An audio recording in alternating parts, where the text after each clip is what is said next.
ইসরায়েলের সাধারণ মানুষ এই যুদ্ধ চায়নি, তারা শুধু শান্তিতে বাঁচতে চেয়েছিল। কিন্তু যুদ্ধবাজ এক নেতার উচ্চাভিলাষ আজ তাদের ঘর ভেঙেছে, জীবন ভেঙেছে। নেতানিয়াহু যুদ্ধ করলেন, শাস্তি পেল সাধারণ মানুষ। 12 দিনের যুদ্ধ শেষে ক্ষতিগ্রস্ত মানুষেরা এখন নেতানিয়াহুর কাছে ক্ষতিপূরণের দাবিতে বিক্ষোভ করছেন। 13 জুন মধ্যপ্রাচ্যে ছড়িয়ে পড়ে নতুন এক যুদ্ধের আগুন। ইসরায়েল ইরানের সামরিক ও বেসামরিক স্থাপনায় সরাসরি হামলা চালায় এবং এর পাল্টা জবাব আসে তেহরান থেকে মিসাইল আর ড্রোনে আঘাত হানে ইরান। উদ্দেশ্য ছিল সামরিক স্থাপনা, কিন্তু ধ্বংস হয় হাজারো সাধারণ মানুষের জীবন। সেই ক্ষত এখনো রয়ে গেছে ইসরায়েলের ঘরে ঘরে।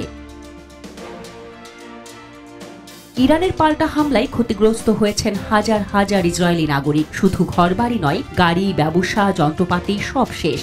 এখন তারা ভরসা রেখেছেন সেই নেতার ওপর যার কারণে এই যুদ্ধ নেমে এসেছে তাদের ঘাড়ে। সে বেনিয়ামিন নেতানিয়াহু। যুদ্ধ শেষে ক্ষতিগ্রস্ত ইসরায়েলিরা ক্ষতিপূরণ চেয়ে আবেদন করেছেন নেতানিয়াহুর কাছে। মোট ক্ষতিপূরণ চেয়ে আবেদন পড়েছে প্রায় 39,000। শুধু ঘরবাড়ির ক্ষয়ক্ষতির জন্য আবেদন 30,809টি, যানবাহনের জন্য 3,713টি, যন্ত্রপাতি ও অন্যান্য সম্পদের জন্য 4,085টি। শুধু তেল আবিব থেকেই এসেছে 24,932টি আবেদন। আশকেলন শহর থেকে 10,793টি আবেদন জমা পড়েছে। নেতানিয়াহু বারবার প্রমাণ করেছেন তার যুদ্ধের লক্ষ্য কখনোই শান্তি নয়, বরং নিজের রাজনৈতিক অস্তিত্ব রক্ষা। গাজায় চালানো নির্মম আগ্রাসন তারই উদাহরণ, যেখানে হাজার হাজার ফিলিস্তিনি নারী, শিশু নিহত হয়েছেন। এখন সেই একই আগ্রাসনের ছায়া পড়েছে নিজের দেশের মানুষের ওপর।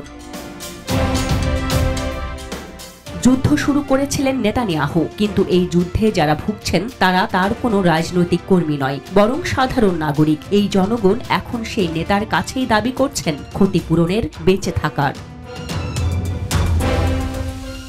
ইসরায়েলের কর কর্তৃপক্ষ একটি ক্ষতিপূরণ তহবিল চালু করেছে ঠিকই, কিন্তু কেউ জানে না কবে, কেমন করে, কত টাকা মিলবে। এখনো সরকার পক্ষ থেকে আনুষ্ঠানিকভাবে কিছু জানানো হয়নি। এখন প্রশ্ন উঠছে যে সরকার এত দ্রুত যুদ্ধ শুরু করতে পারে, তারা কি তবে দ্রুত নাগরিকদের পাশে দাঁড়াতে পারবে? দেশের ভেতরেই এখন প্রবল চাপে পড়েছেন বেনিয়ামিন নেতানিয়াহু। যুদ্ধকে যারা প্রথমে সমর্থন করেছিলেন, আজ তারাই রাস্তায় দাঁড়িয়ে প্রশ্ন করছেন, আমার ছেলেটা তো সৈনিক না, তবু কেন তার জীবন গেল? আমার বাড়ি তো সেনা ঘাঁটি না, তবু কেন ধ্বংস হলো? নেতানিয়াহুর যুদ্ধ কৌশল এখন বুমেরাং হয়ে ফিরে এসেছে তার দেশেই। গাজার মতো এবার ধ্বংসস্তূপে দাঁড়িয়ে আছে তেল আবিব, আশকেলন সহ আরো বহু শহর। এখন একটাই প্রশ্ন, এবার কি সাধারণ মানুষই তার রাজনীতির শেষটা লিখবে? Desk report, Dhaka express.